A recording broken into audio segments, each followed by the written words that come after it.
Kalau belajar macam sekarang tengah study tour, kalau belajar direct cikgu patut bincang kertas ke apa mengantuk. So kalau kita belajar konten tu dengan benda yang kita boleh main, kita tak ngantuk lah. So boleh.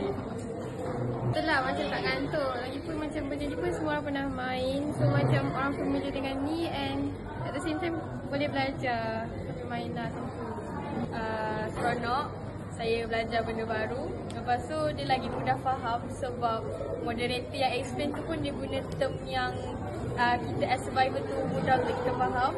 Lepas tu cara dia bagi formula nak ingat tu dia lagi senang.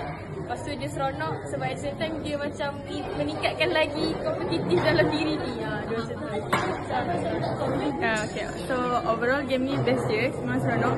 Lepas tu macam lagi senang nak faham sebab macam kita dapat jalan dah untuk soalan tu. Lepas tu kita kena buat denda ke apa, so macam benda tu lagi senang buat kita ingat macam oh soalan ni, waktu ni aku kena denda, so macam benda tu jawab. Okay, alright.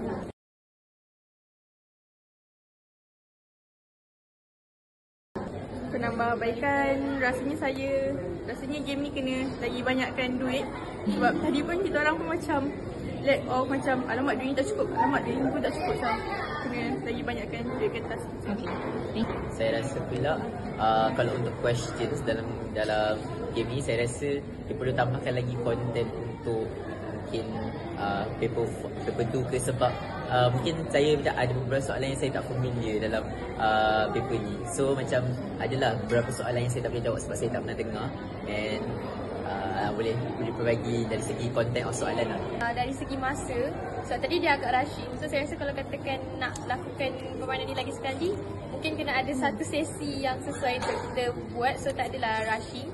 Lepas tu untuk dari segi soalan, mungkin dalam soalan tu kita kena list down siap-siap sama ada soalan tu medium ke easy, and bagi tahu dalam macam patut ke tak kita skor soalan ni untuk as survivor, boleh ke tak survivor skor soalan ni, sebab tadi soalan dia macam dia agak berterabur. So moderator pun tak tahu soalan ni senang ke susah, so dia orang tak tahu. So saya rasa itu penambahbaikan yang perlu dilakukan.